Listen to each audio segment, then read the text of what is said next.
JD annual summit 2025, जिसमें होंगे 100 से ज़्यादा आपके जाने पहचाने वक्ता। इस कार्यक्रम को आपके फाइनेंशियल सपोर्ट की आवश्यकता है। सनातनी धरोहर को बचाने के लिए जेडी समिट में योगदान करें और याद रखें कि हर एक योगदान महत्वपूर्ण है। कुछ स्पीकर्स जो आपको सुनने को मिलेंगे, जैसे आनंद रंगनाथन, विष्णु शंकर जैन, सुधांशु त्रिवेदी, भाऊ तोरसेकर, अनुपम मिश्र और कई और वक्ता जो सनातन धरोहर के लिए काम कर रहे हैं। आपका योगदान शत्रु बोध का मजबूत इकोसिस्टम बनाएगा। रजिस्ट्रेशन के लिए और डोनेट करने के लिए नीचे लिंक दिए हुए हैं और आप सपोर्ट के लिए क्यूआर भी स्कैन कर सकते हैं।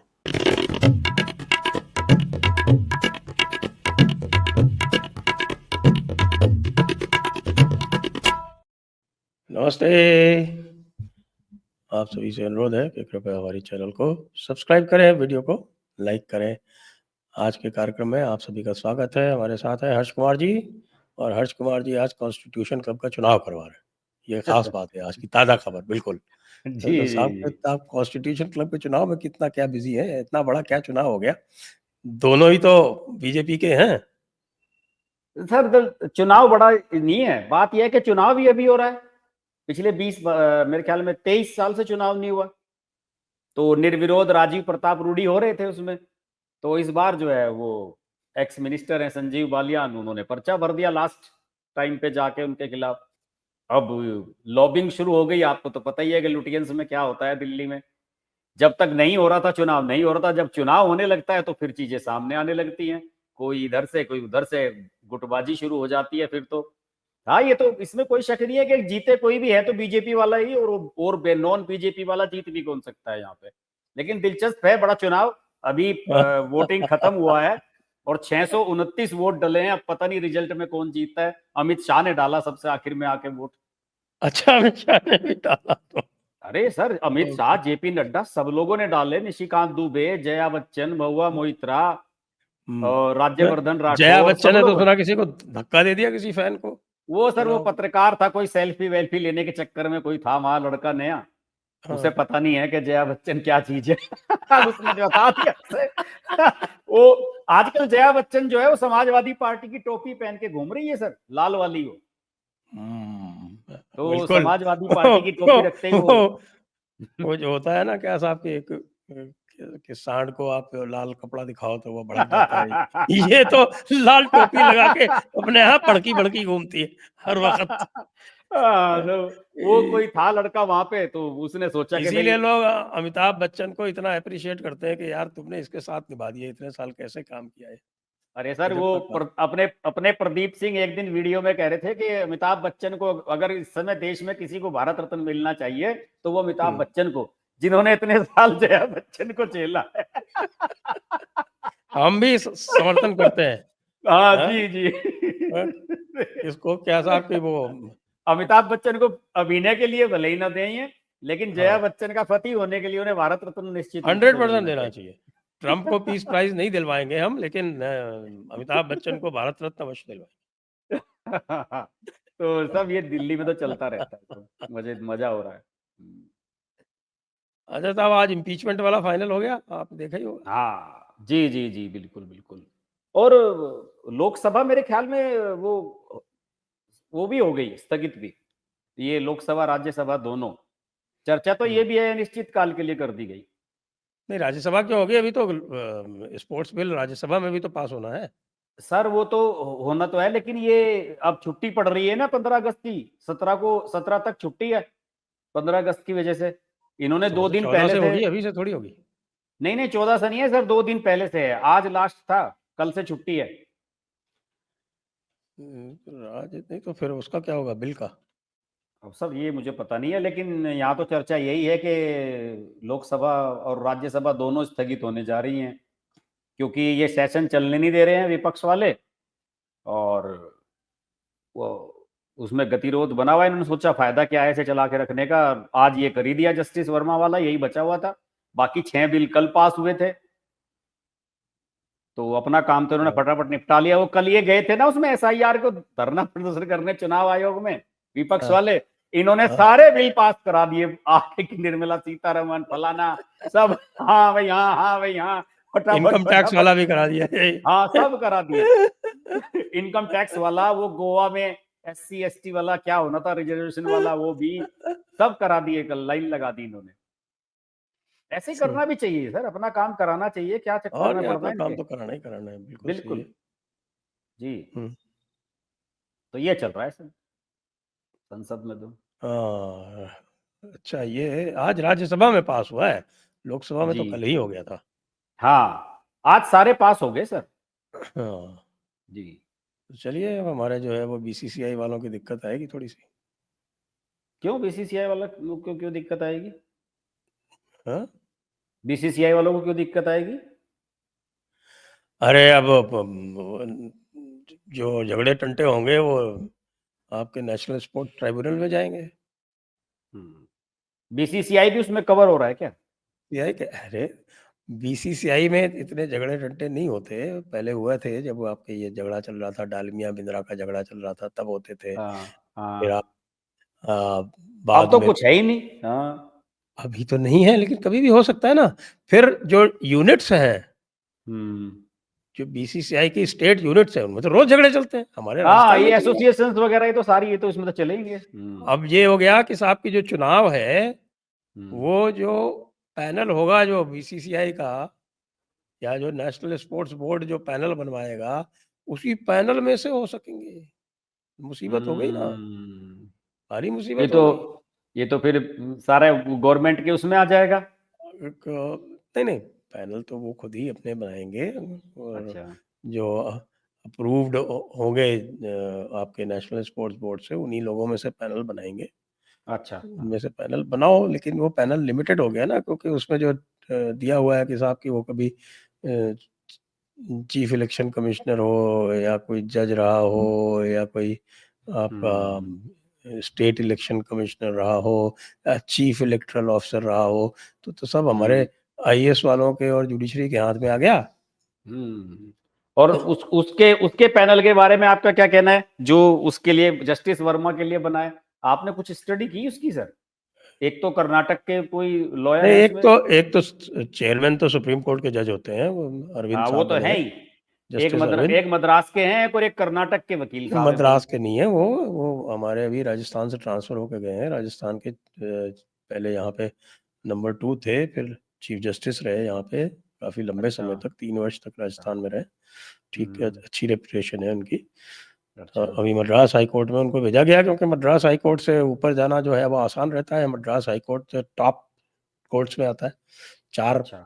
हमारे 3 प्रेसिडेंसी कोर्ट है ना, बॉम्बे, हम्म। मद्रास और कलकत्ता, जो हम्म। अंग्रेजों के बनाए हुए थे। हाँ हाँ हाँ। दिल्ली, उसके बाद में दिल्ली, इलाहाबाद, लाहौर, ये 3 बने। इनकी जो हम्म। हिस्ट्री है यहाँ की, जो तो ये पुराने जो ये आपके लाहौर तो उधर चला गया। हम्म। बाकी जो ये 3 प्रेसिडेंसी कोर्ट और ये 2 कोर्ट जो हैं, ये सबसे इम्पोर्टेंट माने जाते हैं। हम्म। तो उसमें से एक को वहाँ भेज दिया गया उनको, तो वो मद्रास हाई कोर्ट के चीफ जस्टिस हैं MM श्रीवास्तव जी। हम्म। बेसिकली छत्तीसगढ़ के हैं। अच्छा। बेसिकली उनका जो मूल हाई कोर्ट है, वो छत्तीसगढ़ हम्म। हाई कोर्ट है। अच्छा। तो अच्छा, तीसरे एक VV आचार्य हैं, बड़े प्रसिद्ध सीनियर एडवोकेट हैं कर्नाटका हाई कोर्ट के, हम्म। और बहुत विद्वान माने जाते हैं, तो हम्म। उनको बनाया। हम्म। टाइम बाउंडेशन तो इसमें कुछ है नहीं अभी, मुझे लगता है। अब तो मुझे लग रहा है कि ये अगले सेशन में ही होगा। तो वो तो अगले सेशन में होगा, ये सेशन तो गया, तो हम्म। अब तो आप विंटर हम्म। सेशन में होगा। हम्म। विंटर सेशन तक ये अपने जांच वांच रिपोर्ट करते बनाएंगे। रहेंगे अपने। हाँ। ये अपनी रिपोर्ट बनाएंगे, और रिपोर्ट में बनाना क्या है, जो आपका सुप्रीम कोर्ट पहले ही रिपोर्ट दे चुका है। हाँ हाँ, वो सब क्लियर है उसमें। हाँ, सही बात है। और लेकिन कपिल सुप्रीम सिब्बल कोर्ट की के बड़ी बेइज्जती हुई सब। कपिल कैसे, सिब्बल ने बड़े जोर लगाए सुप्रीम कोर्ट में, और जो जस्टिस दीपांकर हैं उन्होंने तो कपिल सिब्बल को खूब सुनाया कि आप आ जाते हो मुकदमे ऐसे ऐसे लेकर के। आपने देखी नहीं उसकी क्या क्या कहा उन्हें, कि भाई आप जो है सुप्रीम कोर्ट के फैसले के खिलाफ ही सुप्रीम कोर्ट में आ रहे हो, हाँ कुछ हाँ सोच समझ के हाँ, तो आओ। उसमें तो काफी हाँ, शुरू शुरू में पहली काफी हियरिंग में ही सुनाया। बड़ा सुनाया था उनको, कपिल हम्म। सिब्बल को, कि आप इसका मतलब ये मान रहे हो कि हमारी जांच गलत है, सुप्रीम कोर्ट की ये कहना चाह रहे हो। तो फिर वो पीछे हट गए, कपिल सिब्बल साहब कहने लगे नहीं नहीं माय लॉर्ड, माय लॉर्डशिप, मैं ये नहीं कहना चाहता हूँ। तो ये सब चीजें थी उसमें, मजा आया है, बढ़िया। हाँ बिल्कुल। और आज भी चल रहा था ना सुप्रीम कोर्ट में। अब ये एसआईआर के साथ ये जो कर रहे हैं, ये जो एजिटेशन कर रहे थे, तो इनकी हवा तो इनके मंत्री नहीं निकाल दी। और इनका मंत्री का जो है, एक राजन्ना मंत्री है और कर्नाटका का, और उसने कह दिया कि साहब के ड्राफ्ट रोल तो हमारे पास थे, हम क्या कर रहे थे। तो राहुल गांधी ने उसको मैसेज भेजा सिद्धारमैया को कि इसका रेजिग्नेशन नहीं लेना है, इसको बर्खास्त करो। ये आज उसको हुआ बर्खास्त होगा। किया, उसको बर्खास्त किया, कल हुआ ये काम। अच्छा। उसको बर्खास्त किया क्योंकि उसने सच बोल दिया। और राहुल गांधी का पूरा जो एंटी एसआईआर आंदोलन है, ये इसमें सच का कोई स्थान नहीं है। जो सच और वो बोलेगा। कल मीडिया वालों ने कहा ना उससे, राहुल गांधी से, कि साहब आप इसे सिग्नेचर करके क्यों नहीं दे रहे हो, कि दे दो आप साइन करके, जब चुनाव आयोग आपसे मांग रहा है। तो उसने कहा कि उनके पास सारा वेबसाइट पे डाटा पड़ा हुआ है, साइन कर नहीं रहा। दरअसल इसकी भी एक खबर है, इसके पीछे भी मैंने आज वीडियो भी बनाया, बड़ा चला है हमारा वो वीडियो। इसके पीछे ये है कि ये जो सर्वे है ये एडीआर ने करके दिया इनको, इन्होंने किया ही नहीं है ये, कांग्रेस वालों ने। अब एडीआर वालों ने कैसे किया, उनके क्या सोर्सेज हैं, कौन लोग हैं करने वाले, उस पर कितना भरोसा किया जाए, तो दूसरे के किए हुए पे कैसे साइन कर दें, तो उससे ये पीछे हट रहे हैं। कांग्रेस वालों के पास थोड़ा ही है कि सर ऐसे थोड़े ही होते हैं सर्वे, कि आप बैठे और सर्वे कर लें। उसके लिए तो सर आपको बाकायदा चुनावी प्रक्रिया की जानकारी होनी चाहिए, कैसे वोट बनता है, कैसे फार्म 6 होता है, कैसे डबल वोट होते हैं तो कैसे कटते हैं, सारा सिस्टम पता होना चाहिए। जो हमारी जानकारी है सर, कि एडीआर की जो बैकएंड टीम है उसकी सपोर्ट थी कांग्रेस को। और आपको याद होगा कि एडीआर ने भी सुप्रीम कोर्ट में रिट लगाई कि साहब हमें इसका डिजिटल डाटा चाहिए सारा का सारा, जिसे जो है इलेक्शन कमीशन ने मना कर दिया कि साहब जनप्रतिनिधित्व अधिनियम में ऐसा कोई प्रावधान नहीं है कि हम किसी थर्ड पार्टी को दे दें। हम तो तब दे सकते हैं जब हमारी फाइनल लिस्ट पब्लिश होती है, वो राजनीतिक दलों को दी जाती है, बाकी नहीं दे सकते हम किसी को। हाँ, आज कहा ना, आज कोर्ट में कहा कि साहब हमने सारे बीएलएस को दे दिए, जितने भी बूथ लेवल एजेंट्स हैं सबको कॉपी दे दिए। और आज कोर्ट ने भी ये कह दिया कि भाई आधार कार्ड को तो ऐसे नहीं माना जा सकता, और ये तो आधार एक्ट में ही लिखा हुआ है कि ये सिटीजनशिप का प्रूफ नहीं है, तो वो वेरीफाई तो करेंगे, उसमें क्या दिक्कत है। हाँ सही बात है। तो आधी हवा तो वैसे ही निकल गई उनकी। और योगेंद्र यादव खड़ा हो गया आज, तो योगेंद्र यादव को परमिशन दे दी कोर्ट ने कि तुम भी बोलो। वो योगेंद्र यादव साहब भी वहां पे अपने व्याख्यान दे रहे थे। योगेंद्र यादव भी और सब प्रशांत भूषण, योगेंद्र यादव, यही तो राहुल गांधी को बैक हैंड से सपोर्ट कर रहे हैं सर, वो यही तो सब बैकएंड डाटा से दे रहे हैं। सपोर्ट तो कर रहे हैं, लेकिन कि कोर्ट जो है वो इनको क्यों देता है। सबको पता है कि एडीआर किससे फंडेड है। एडीआर बिल्कुल सोरोस के जो एजेंट्स हैं उनसे फंडेड है। बिल्कुल। अब इतना तो समझ में आना चाहिए ना। तो खास तौर से अब ये जो पूरा यशवंत वर्मा वाला किस्सा हो गया, धनखड़ जी को जो हटाया गया, वो धनखड़ जी को हटाया गया, तो धनखड़ जी को हटाने के पीछे मामला इतना सिंपल तो है नहीं। आज हाँ। देखिए जो चर्चा ये चल रही है कि साहब कि मोदी जी ने जो कहा था, जो एक शब्द उन्होंने उपयोग किया था कि मुझे इसकी पर्सनल कीमत चुकानी पड़ेगी, तो पर्सनल कीमत चुकाने की जो उन्होंने हिंट की थी, वो मूवमेंट तो चालू कर दिया ना, और उसमें पूरी तरह से अमेरिका शामिल हो गया। अब इन्होंने ये जो एसआईआर वाला एजेंट कार्यक्रम आरंभ किया है, ये किसके बिहाफ पे आरंभ किया है। और धनखड़ साहब जो थे वो किसके बिहाफ पे चंद्रबाबू नायडू से और सबसे बात कर रहे थे कि तुम इनका वो वापस ले लो। तो भाई बिल्कुल बिल्कुल। पूरी तरह से ऑपरेशन सिंदूर में जो मार खाया है, तो खाली अकेला पाकिस्तान नहीं मार खाया, उसमें अमेरिका भी मार खाया है। ये सबको हमने तो बिल्कुल कितना डिफेंस की जो एनालिसिस की है उसमें हमने अमेरिका बहुत तो बात की। डायरेक्ट प्रभावित हुआ सर उससे। नहीं नहीं, उसके तो लोग थे ना, उसके तो लोग, उसके एयरक्राफ्ट, उसके एसेट्स, उसके न्यूक्लियर एसेट्स, सबको पिटाई हुई है। बिल्कुल। तभी तो वो उछल-उछल के वो सीज़ फायर हमने पीस करा दी, सीज़ फायर करा दिया, ये करा दिया, वो कर रहा था बार-बार, और उसको मना कर दिया मोदी जी ने, तो फिर उससे वो बहुत चिढ़ गया। और इन लोगों को एक्टिवेट ये किए हुए हैं तभी से, जब से ऑपरेशन सिंदूर हुआ है। ऑपरेशन सिंदूर को डिनाई करने का, ऑपरेशन सिंदूर पे सवाल उठाने का, ये सब किसके इशारे से कर रहे हैं? ये सब इन्हीं ताकतों के इशारे से कर रहे हैं। और धनखड़ जी जो बिल्कुल। है, वो भी इन्हीं के इशारे पे ये सारा काम कर रहे थे। हाँ ये सर। मेरा और ये मेरा स्टेटमेंट है, आप रिकॉर्ड कर हाँ लीजिए। बिल्कुल बिल्कुल सही कह रहे हैं आप। और ये इसी बहाने जो है इंडिया और रसिया की जो क्लोजनेस और ज्यादा बढ़ गई है। अब तो चाइना तक साथ में खड़ा हो गया कि नहीं साहब आप सही कर रहे हो। ये बिल्कुल उल्टा हो रहा है सर। जो ये करना चाह रहे थे उसका उल्टा हो रहा है असर, बिल्कुल उल्टा हुआ। जैसे आपने कहा ना कि एडीआर को ये सोरोस वगैरह फंडिंग कर रहे। देखिए एडीआर जब ये बनाई थी, आईआईएम के कुछ प्रोफेसर वगैरह थे, इन लोगों ने मिलकर बनाई थी ये। आपको ध्यान होगा, मेरे ख्याल में 99 में बनी थी ये। तो इनका मेन जो टारगेट था उस समय, सारी ये जो लेफ्टिस्ट वाले थे, इनका टारगेट था कांग्रेस को डाउन किया जाए। और यूपीए 2 के टाइम में बहुत सारी चीजें आ गई थी सामने। इनके एफिडेविट छापने लगे थे ये लोग कि ये इतने क्रिमिनल हैं, इतने इनके खिलाफ इतने मुकदमे चल रहे हैं, ये सब चीजें चलने लगी थी उस समय। तो पहला शिकार इनका यूपीए बन गया, अब आगे मोदी जी।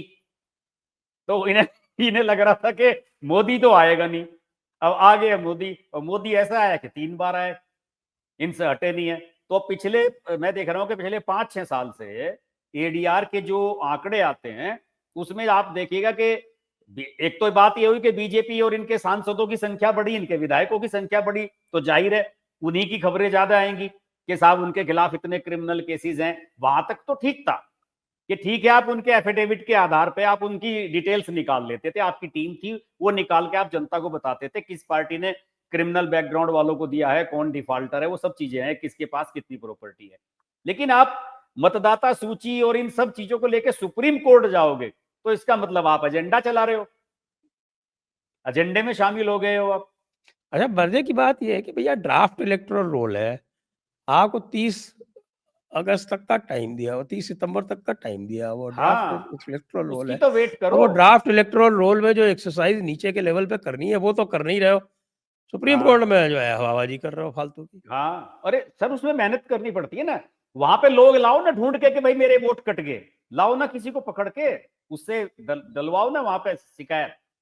आज 2 लोग लाके खड़े कर दिए कि साहब इनका ना, इनको मरा बता दिया गया, तो क्या भाई मरा बता दिया तो करेक्ट करवा लो, करेक्ट करा तो ऐसी कौन सी बड़ी लो। बात है, ये ड्राफ्ट इसीलिए तो रोल ही डाली तो गई है, है वो, इसीलिए तो डाली गई वो। सीधी तो डाली गई है कि गलती हो जाए। हाँ। अच्छा, योगेंद्र यादव बोल रहा है वहां पे खड़ा होके कि हम्म। साहब की इलेक्टोरल रोल जो है वो फ्रीज कर दिए जाएंगे। इस गधे को इतना नहीं पता, और कोई जज उसको टोक भी नहीं रहा है कि भैया इलेक्टोरल रोल तो डेट ऑफ नोटिफिकेशन के दिन तक फ्रीज नहीं होते, हाँ, आप चाहें तो उस 2 दिन पहले जाके वोट बनवा लें अपनी। जब चाहे तब आप वोट बनवा लें।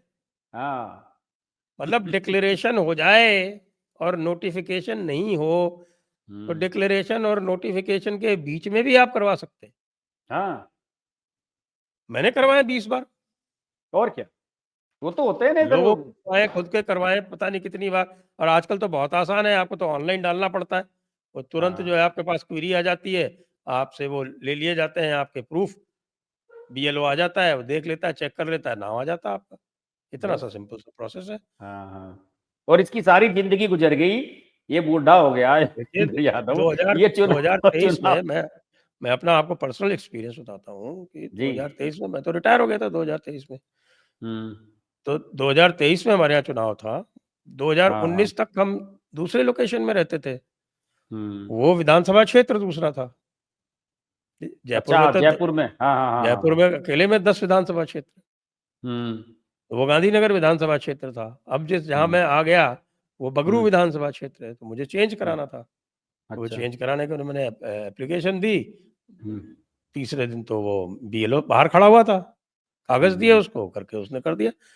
हमने कहीं किसी को ना बोला ना कुछ किया, बोलने को तो हम हम्म। बोल भी सकते थे, नहीं बोला। हाँ, सही बात है। हाँ। इतना सिंपल सा प्रोसेस है। अच्छा, उसके बाद सब चीज़ आप ऑनलाइन देख सकते हो। हम्म। हमने चेक कर लिया, हमारा बूथ जो था वो आ गया, बूथ में लंबी लाइन लगी थी, तब हमने फिर मैसेज किया ऊपर कि यार ये बूथ जो है इसमें बहुत ज़्यादा लोग हो गए। भीड़ वाली लाइन में लगना पड़ेगा। नहीं, लाइन तो हम तो सीनियर सिटीज़न के हिसाब से हो गया हमारा, वो नहीं है, लेकिन अच्छा। लाइन बहुत, अब तो सीनियर सिटीज़न 60 साल के ऊपर तो वो डायरेक्ट ले लेते हैं आगे। अच्छा। हम्म। तो जब उसी के 5 महीने बाद जब चुनाव आए आपके लोकसभा लोकसभा वाले, वाले। हाँ, तो हम्म। उसमें वो स्प्लिट हो गया, नया बूथ बन गया। हम्म। हम्म। तो उसमें उसमें तो लाइन भी नहीं थी, सीधे जाओ, धड़ाधड़ डालो, आ जाओ। अरे सर अब तो वैसे ही बताऊं, कहीं पे भी लाइन नहीं लगती, इतने बूथ हो गए हैं सर कि पूछिए मत। मैंने नहीं देखा कहीं लाइन लगते हुए। और अगर आप सुबह सुबह डालने जाओ वोट, कहीं लाइन नहीं लगती कहीं भी। सुबह जाओ ना, जल्दी लोग नहीं जाते हैं अभी 10-11 बजे निकल इतना के। है ना कि अभी तो 1000 से ज्यादा कहीं होते ही वो तुरंत स्प्लिट कर देते। हाँ, बहुत बहुत बूथ बढ़ा दिए सर, कई गुना बढ़ गए। तो कहीं किसी को दिक्कत होती नहीं है, ये तो हम्म। खाली जो है ये हवा में बातें हो रही हैं और कि ये सर साहब कि इसकी ऐसा यहाँ चेंजिंग हो जाएगा। मूर्खतापूर्ण बातें सुनिए सब आप राहुल गांधी की। अभी ये कल ही बोल रहा था कि साहब वो बैलेट से तो जो है एक दिन में हो जाता था, ये कई कई फेज में करते हैं। बताओ अब इसकी मूर्खता का कौन जवाब दे इस बात का। जिसे कहते हैं ना कि एक जो गंवारू टाइप लोग होते हैं, वो ही ऐसा ईवीएम बंद लॉजिक कर दे दिया सकते आजकल हैं। इन्होंने, ईवीएम के बारे में नहीं कह रहे कुछ। हाँ, ईवीएम को कुछ नहीं कहते ये सब। और इन्हें ये नहीं पता कि सब जिस समय ये बैलेट पेपर से होती थी, हमारे पिताजी तो उसमें रिटर्निंग अफसर होते थे और उनकी ड्यूटी लगती थी चुनाव में। 3-3 दिन तक घर नहीं आते थे हमारे पिताजी सर, सरकारी हाँ, कर्मचारी थे वो। तीन तीन तो दिन तक काउंटिंग चलती थी, 3-3 दिन तक। पहले दिन तो बंडल ही बनते रहते थे रात के 2-2 बजे तक, 3-3 बजे तक। आपको तो पता होगा, वो ऐसे डाल के हाँ उनके हाँ हाँ बंडल बना के दिए जाते थे बिल्कुल रबड़ में बिल्कुल डाल डाल बिल्कुल। के। हाँ, बंद तो इन्हें ये नहीं बंडल पता बनाए कि भाई जाते थे, 12। फिर हाँ उनकी मिक्सिंग होती थी, फिर हाँ, मिक्सिंग करके मिक्सिंग फिर होती थी निकाल फिर। के हाँ हाँ हाँ हाँ। तो ऐसे ऐसे होता था। अब इन्हें क्या पता कि भाई वो चुनाव प्रोसेस बहुत लंबा था, उसमें पता लगा सरकार बनने वाली है, कई जगह के रिजल्ट ही डिक्लेयर नहीं हो पाते थे। रिकाउंटिंग होगी, अब फिर 2 दिन तक गिने जा रहे हैं बंडल। इन्हें क्या पता कि सुबह यहाँ 9 बजे रुझान आते हैं और 12 बजे रिजल्ट आ रहा है। ये मूर्ख जो है पाषाण काल में जाना चाहते हैं, ऐसी ऐसी बातें करते हैं, मतलब इलॉजिकल। योगेंद्र यादव वाली तो आपने बताई दी। योगेंद्र यादव की सारी जिंदगी होगी चुनावों की कवरेज करते हुए। दूरदर्शन में ये और प्रणव राय बैठा करते थे, आपने देखा होगा, खूब आता हाँ जी साहब, इसने स्टाइल था। बहुत अच्छी लगा रखी है, ऐसे मीठी मीठी बातें, मीठा मीठा बोलता है, लगता है कि साहब को हाँ, बड़ा मुझे लगता है कि वहां पर कांग्रेस को लाभ होता हुआ नजर आ रहा है। ये लोग 2014 में बैठते चुनाव थे। लड़ा था, पता है ना आपको? हाँ हाँ, लड़ा था। ये तो जमानत जब्त हुई थी इसकी, गुड़गांव से लड़ा था। 2000 चुनाव में चुनाव लड़ा था, और चुनाव लड़ने के बाद में इसने कंप्लेंट की कि साहब 110 बूथों पर गड़बड़ियां हुई हैं, 110। 110 मतलब सारा तो चुनाव ही दोबारा करा दो। तो अब मैं 2014 में ऑब्जर्वर था, हेडक्वार्टर मेरा मोहाली था, आनंदपुर पंजाब साहिब। में। हाँ वही चंडीगढ़ मोहाली, चंडीगढ़ के हम्म। बगल वाला। तो आनंदपुर साहिब कॉन्स्टिट्यूंसी थी। हम्म। तो हम बैठे हुए थे, वो मेरा बैचमेट था, वो डिप्टी इलेक्शन कमिश्नर था, वो आया हुआ था। हम्म। तो हम कहीं डिनर पे साथ में थे, तो वहाँ पे फिर वो हरियाणा के इलेक्टोरल ऑफिसर का फ़ोन वोन आया, वहाँ पे डिस्कशन होते रहे, मेरे सामने होते रहे। और ये तय पाया गया, बल्कि हरियाणा के इलेक्टोरल ऑफिसर आ गया था वहाँ पे, वो भी अच्छा। चंडीगढ़ में ही था, हम्म। मैं भी मोहाली मतलब चंडीगढ़। हम्म। तो वो कह के भाई जांच करी, क्या पाया? तो सब साथ पूरा झूठ है, एक भी सही नहीं है इसमें, 110 की लिस्ट दे दी इसने कि अच्छा। क्या करें। तो भाई जो सही है वो कर दो, हाँ। आप जो जो सही है वो फैक्ट के बेसिस पे इन्वेस्टिगेशन करके जो आपको सही लगता है वो करके हमें दे दो। और वही हुआ अल्टीमेटली, सारी उसकी जो पूरी की पूरी जो कंप्लेंट थी वो खारिज कर दी गई, दम ही नहीं था, टोटल और झूठ। क्या। ये इस तो तरह का तो ये बंदा है। ये तो वो भी नहीं रहा था, रनर अप भी नहीं था, तो चौथे तीसरे चौथे या 5वें नंबर पे था शायद। वहां तो कांग्रेस और बीजेपी ये में तो लड़ाई थी। ये कुछ चौथे पांचवें क्या मतलब? हाँ, ऐसे ही था, बीजेपी दस जीती पंद्रह थी। हजार वोटों वाला। हाँ वही वाली बात थी। हाँ हाँ हाँ। तो मेवात ये में मेवात में सलीम बन के कैंपेन करता था, भाई दूसरों को मिल गए होंगे कबीरन कुछ बताता। वोट हाँ, भाई लोगों के। दूसरों को कबीरन बताता, फिर भी नहीं मिले वोट। असल में अबे क्या है सर, अब इन्होंने हारने वाले को इन्होंने कोई वोट देता है क्या आजकल, आप हाँ बताइए? हाँ, सही बात है। जो भी वोट देने जाता है वो ये हर आदमी के मन में रहता है कि भाई मेरा जिसे मैं दूं वोट वो जीते। उसके मन में तो ये रहता है। और उस समय इनके मन में ये था कि चलो हम चुनाव हार गए, ये शांति भूषण, वो प्रशांत भूषण और आशुतोष, इन 3 लोगों को ये पक्का था कि हमें राज्यसभा मिलेगी, अरविंद केजरीवाल देगा उसके बाद भी। और अरविंद केजरीवाल ने बीपीएल कर दिया। तो आजकल जो है ये तो अरविंद आजकल केजरीवाल ये तो अब बहुत बल्ले बल्ले है जब से आपका ये क्या नाम है इसका सत्येंद्र जैन छूट गया। हाँ, वो खुश हो रहे हैं बड़े कि सबको क्लीन चिट मिल जाएगी, ऐसा लग रहा है इन्हें। लेकिन और नए मामले खुलने वाले हैं। कैग की रिपोर्ट भी आई है, बहुत सारी डिटेल्स आ गई हैं और सामने। तो ये इनका ये अब वही रिपोर्ट आजकल, जिसको ये कभी टेबल नहीं होने देते थे। हाँ अभी तो आई है पिछले हफ्ते ही। रेखा गुप्ता ने पढ़ पढ़ के सुनाया सारा कि इन्होंने देखिए कितने अस्पताल बनवाए, कितने कॉलेज। मैं दिखाती हूँ, सारे पढ़ पढ़ के सुनाए उसने। तो इनकी अब इच्छा ये है, या तो योगेंद्र यादव या प्रशांत भूषण, कि राहुल गांधी इन्हें राज्यसभा वगैरह भिजवाए। आपको याद होगा कि ये राहुल की भारत जोड़ो यात्रा थी, और इसकी जो है वो क्या अभियान चला रखा है इसका योगेंद्र यादव ने, देश देश जोड़ो क्या है वो, इसका भी कुछ इस तरह का ही है। योगेंद्र यादव का स्वराज आंदोलन क्या है वो, तो वो भी यही है। दोनों इसके साथ आजकल काम कर रहे हैं। तो इन्हें ये लग रहा है कि हमें राहुल गांधी राज्यसभा भिजवा देगा, खुश हो जाएगा। और राहुल, इन्हें ये पता नहीं है कहाँ कि से राहुल भिजवाएगा, गांधी, उसके पास कुल कुल 26 हाँ सीटें हैं इस समय राज्यसभा में। और क्या, 3 स्टेट में सरकार है, हिमाचल प्रदेश में कुछ बन नहीं रहा है, छोटा सा स्टेट है। तो इन्हें भिजवाएगा कहां से? उसके तो कई लीडर बाहर बैठे हुए हैं जिनका नंबर नहीं आ रहा है राज्यसभा जाने का। कायदे से 26 तो सीटें अशोक हैं। गहलोत जैसे लोगों को भी पहुंचाना चाहिए था उसे, लेकिन नहीं पहुंचा पा रहे।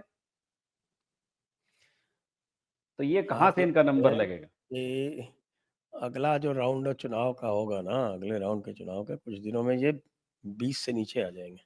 हाँ, वो आने ही है। कहीं ऐसा ना हो कि ममता के जो सांसद हैं राज्यसभा में इनसे ज्यादा हो जाए।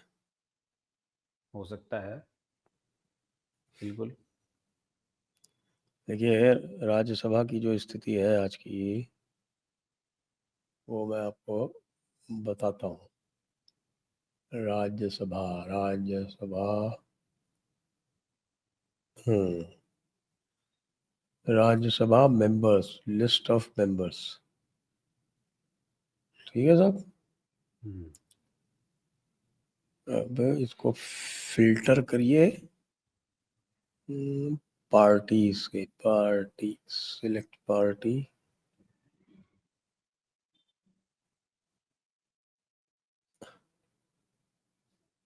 अप्लाई। कुल 27 है साहब। हाँ, और 27 में से इनमें से देखो आप, केटीएस तुलसी 2026 में रिटायर होंगे, वहां से जीत नहीं सकते। 26 में रिटायर होने वालों का नाम बता देता हूँ मैं। केटीएस तुलसी छत्तीसगढ़, अभिषेक हाँ मनु वहां तो सिंह संभव नहीं। तेलंगाना, हम्म। ये तेलंगाना अभिषेक मनु सिंह को तो कराएंगे ये जरूर। आई कराएंगे। आप गिन लो 2026 वाले, तो उसी हिसाब से गिन लो। फिर दिग्विजय सिंह मध्य प्रदेश। अब क्या नहीं होगा दिग्विजय, देखिएगा आप। अगर इन्हें फिर कराना होगा दिग्विजय के बजाय अशोक गहलोत को कराएंगे इस बार। रजनी पाटिल महाराष्ट्र। हम्म। फिर है आपकी फूलो देवी नेताम छत्तीसगढ़। वो भी नहीं होगी।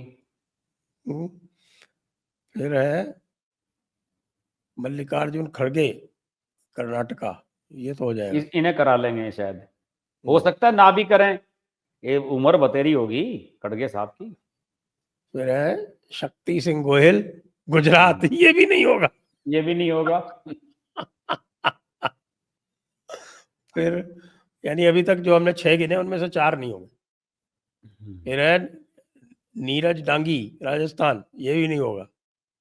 ये तो पॉसिबल ही नहीं है। अगर एक चुनाव होगा तो बीजेपी का होगा। तो इसलिए साहब समाचार ये पाए जाते हैं कि ये जो 8 सदस्य जो 2026 में इनके रिटायर होंगे, इस 8 में से 3 से अधिक ये नहीं पा सकते। यानी अभी हाँ, जो 2 या 27 है 3। उसमें से 5 और कम कर दीजिए, इनकी 22 सीटें रह जाएंगी। अब ये 22 सीटों में साहब कहाँ से योगेंद्र यादव को अकोमोडेट करेंगे? अपने लोगों को हाँ करेंगे कि तो योगेंद्र सर, यादव को करेंगे? और करे क्या, वो कहाँ जाए बेचारे वो। कुछ ना कुछ अगले तो राउंड में आशा अगले राउंड रखते में हैं। इनके 8 कहाँ से लाएंगे, बड़ा मुश्किल हो गया साहब। मुझे तो बहुत दुख हो रहा है देख देख के। हाँ, कई कई लोग हैं ऐसे जो वेटिंग में हैं, वो चाह रहे हैं कि उनका नंबर हो, कहाँ जाएगा। मेरा तो मानना है कि अशोक गहलोत भी होने चाहिए थे, लेकिन अशोक गहलोत को नहीं इन्होंने करा रखा है, कहीं से उनका जुगाड़ नहीं कराया। नहीं तो अशोक गहलोत तो एमएलए हैं। अच्छा हाँ, वो तो अभी एमएलए है, ठीक है, हाँ सही एमएलए तो बात है है, ही वो है। तो एमएलए का सहारा तो है ही। उनकी वो दिक्कत नहीं है, वो जाना भी नहीं चाहते, वो तो यहीं रहना चाहते हैं। हाँ, वो राजस्थान से जाना नहीं चाहते, उन्हें लगता है कि यहाँ छोड़ेंगे तो एकदम सचिन पायलट आ जाएगा आगे। सचिन पायलट कहाँ है सर आजकल? क्या है सचिन पायलट का, क्या चल रहा है राजस्थान में? सचिन पायलट को इन्होंने कोई पद तो दिया नहीं, हम्म। ना अध्यक्ष हैं वो, हम्म। और ना एलओपी हैं। अध्यक्ष एक गोविंद डोटासरा है, जाट लीडर, उसको बना हाँ, रखा वो है। डोटासरा तो है, काफी समय से है वो तो। एलओपी एक शेड्यूल कास्ट है, टीकाराम जूली, उसको बना रखा है। हम्म। लेकिन ये है कि कांग्रेस में सबसे पॉपुलर लीडर अगर कोई है तो वो सचिन पायलट ही है। हाँ बिल्कुल। लेकिन सचिन पायलट को रोकने में अशोक गहलोत और ये जो दोनों आपने दोनों दोनों जो है ना, ये तीनों लगे हुए हैं कि भाई सचिन पायलट को रोको किसी तरह से। हाँ, उसे नहीं आने देना चाहते हैं। अच्छा, राहुल गांधी की प्रॉब्लम क्या है साहब कि राहुल गांधी जो है वो कुछ कुछ अमेरिका की तरह है कि वो जो अपने दोस्त हैं उन्हीं की ऐसी तैसी करता है। उसकी दोस्ती बहुत नुकसानदेह है। तो नहीं, पिछली बार क्या हुआ, हाँ। पिछली बार जो अशोक गहलोत जो बन गए और रह गए सचिन पायलट, वो कैसे हम्म। हुआ, बड़ा हम्म। इंटरेस्टिंग किस्सा है, आपने भी हाँ देखा हाँ, होगा। बताइए बताइए, मजा आएगा, लोग सुनेंगे हाँ, उसे मजे से। ये हम सब लोगों का जो हम इतने साल से आकलन करते आए हैं, और हमारा आकलन काफी सही से रहता है हमेशा, कम से कम राजस्थान में तो ऑलमोस्ट 100% करेक्ट रहता है। हमारा यह हम्म। आकलन था कि भाई बीजेपी कांग्रेस की 130 से अधिक सीटें आएंगी, एक तरफा हम्म। दिख रहा था बिल्कुल। हाँ। सीटें आई 99, हम्म। 14 निर्दलीय जीते, और 14 में से 12 वो थे जो अशोक गहलोत ने खड़े करवाए थे कांग्रेस हाँ, पार्टी के ऑफिशियल कैंडिडेट को हराने के लिए। ये 2018 वाले में। हम्म। हम्म। हाँ। और उसको लेके यानी कि आपने एक तरह से समझ लीजिए कि पूरी तरह से पार्टी के विरोधी काम किया। पार्टी जो है वो 99 तो आप समझिए बच ही गए, 99 के 90 हो जाते तो क्या करते। हम्म। और वो 99 सीटों की बेस पे एक जो और बंदा था वो भी इन्हीं का बंदा था जो इन्होंने आरएलपी से खड़ा करवाया था। हम्म। तो अब आप जानते हैं कि कांग्रेस की हाईकमांड कितनी डरपोक है।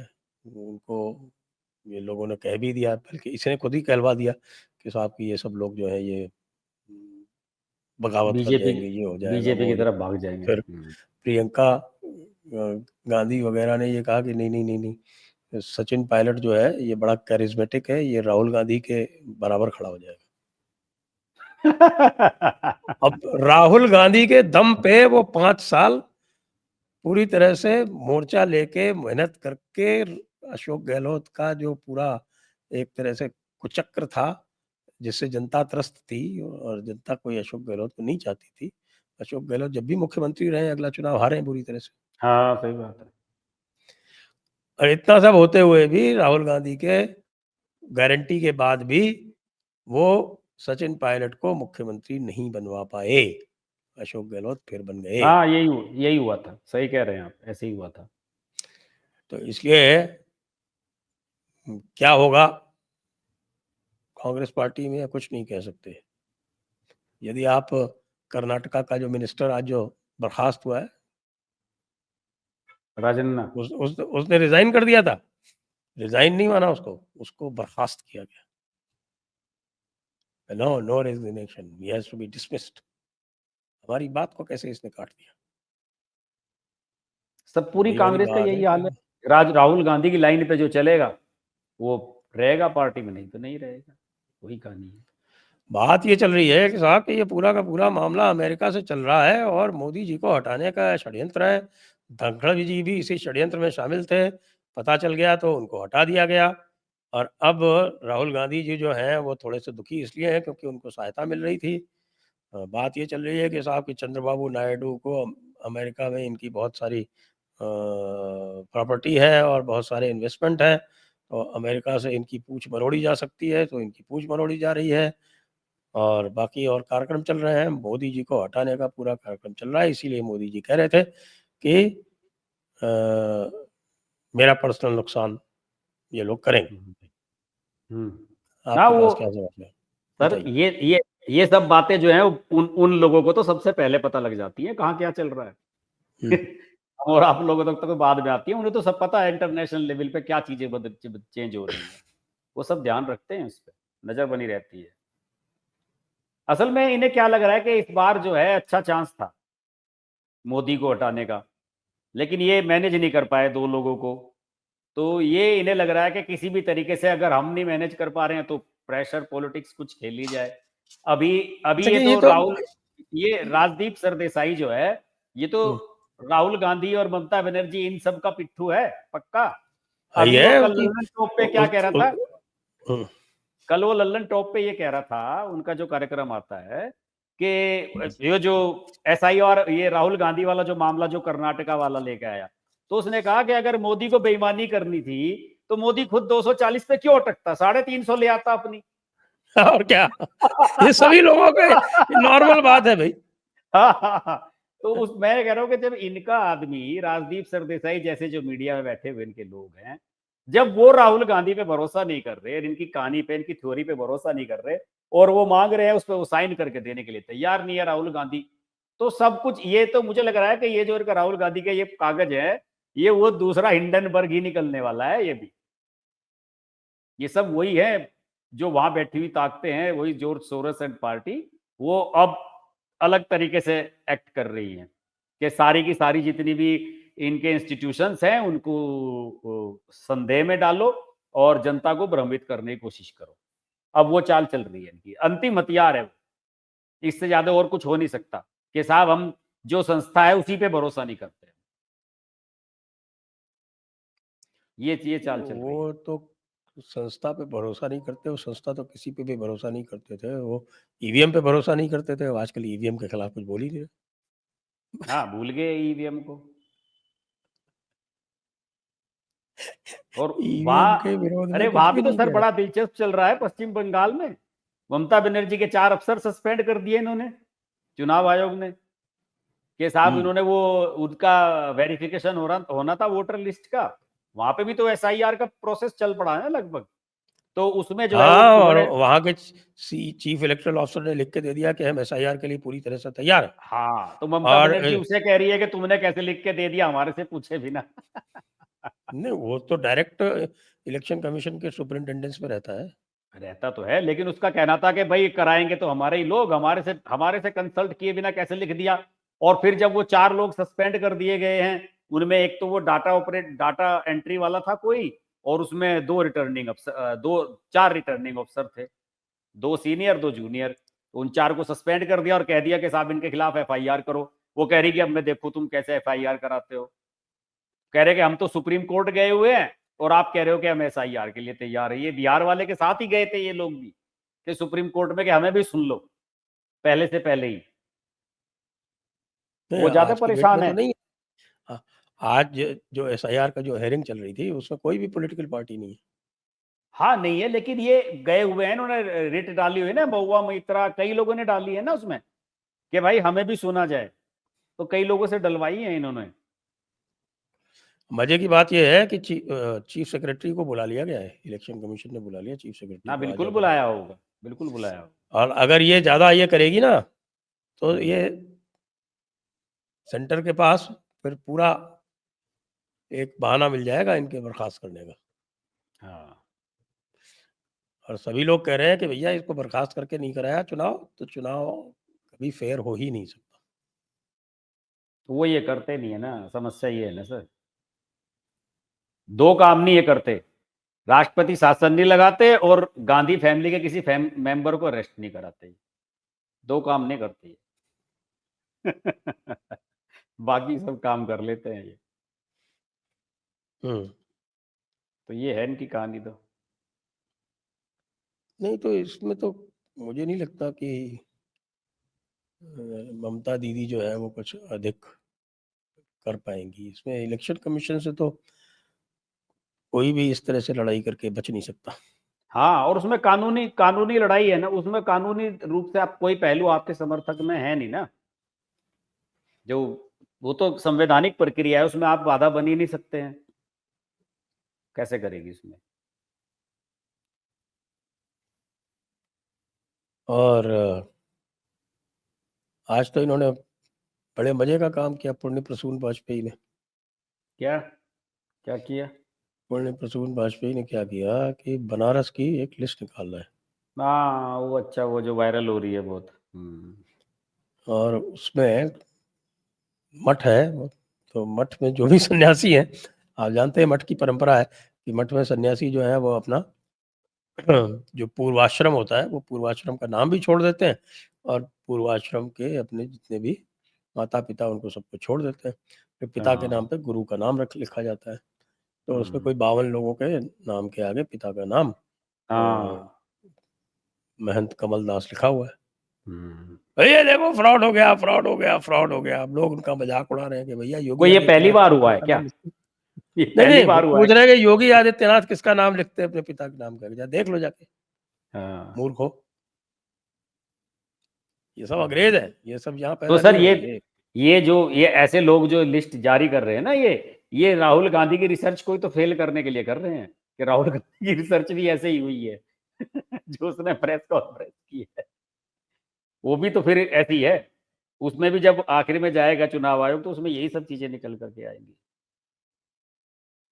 उसने 4-5 उदाहरण दिए थे कि इनकी डबल वोट है, इसकी 4 जगह वोट की है इसने। तो भाई ये SIR इसीलिए तो है कि जो आदमी यहाँ वोट डाल रहा है वो लखनऊ में न डाल सके, लखनऊ वाला दिल्ली में न डाल सके, इसीलिए तो कर रहे हैं SIR। उसमें तो कायदे से SIR के तमाम जो एलिमेंट्स है वही निकाले उसने, जो SIR के थ्रू कर, तो उसमें बेईमानी कहां साबित हो रही है? वो तो वोटर लिस्ट की सॉर्टिंग नहीं हुई। मैं तो ये कह रहा हूं कि इन्हें तुरंत ऐलान कर देना चाहिए कि कर्नाटक में कल से ही शुरू होगी SIR, कराओ। हाँ, क्या जरूरत है चुनाव का वेट करने की? क्या अभी से शुरू करते हैं, वहां पे लीजिए, फिर ये कहेंगे कि चुनाव से पहले करा रहे हैं।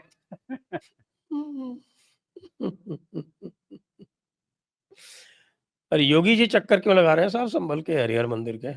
सर ऐसा था ना कि वो वहां पे जाना नहीं हुआ था ना, जब से ये मामला हुआ था 24 नवंबर वाला, और मई में जाना था उन्हें, वहां पे उनका प्रोग्राम लगा हुआ था।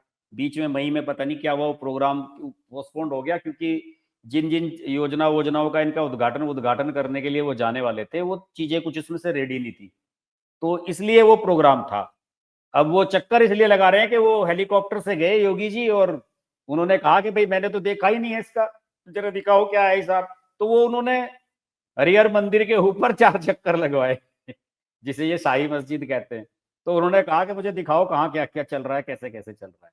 तो वो मामला वो था, और उसके बाद उन्होंने वो बातें तो सारी कही हैं कि भाई कल्कि का अवतार और वो सब, जो यहाँ पे इतने सारे कुएं थे और इतने सारे यहाँ पे मंदिर थे, 68 यानी 69 कितने वो बताते रहे, जो कि वो बात पहले भी कह चुके हैं, तो योगी जी वही सब उन्होंने रिपीट की वहां पे। तो ये तो बनता था उनका जाना। पुलिस लाइन खुल गई है वहां पे, और उसका शिलान्यास हुआ है, जो कलेक्ट्रेट है उसका शिलान्यास करके आए। मायावती तो चली गई थी संबल बना के, आज तक वहां कुछ बना थोड़ी था, सारा मुरादाबाद से चल रहा था। बागपत वगैरह इनमें जाके अब बने, जो 20-20 साल हो गए बने हुए डिस्ट्रिक्ट, तो उसमें तो कुछ हुआ ही नहीं था। अब सारा कुछ अभी हुआ है, पुलिस लाइन तो अभी बनी है वहां की। तो उनका उद्घाटन था, पुलिस लाइन का निरीक्षण वगैरह था, योगी जी तो उस हिसाब से गए थे अपना। और आपको तो पता ही है कि योगी जी ने संभल को जो है अगले चुनाव के लिए मेन वो बनाया हुआ है अपना, कि हम संभल पे ही फोकस रखने वाले हैं।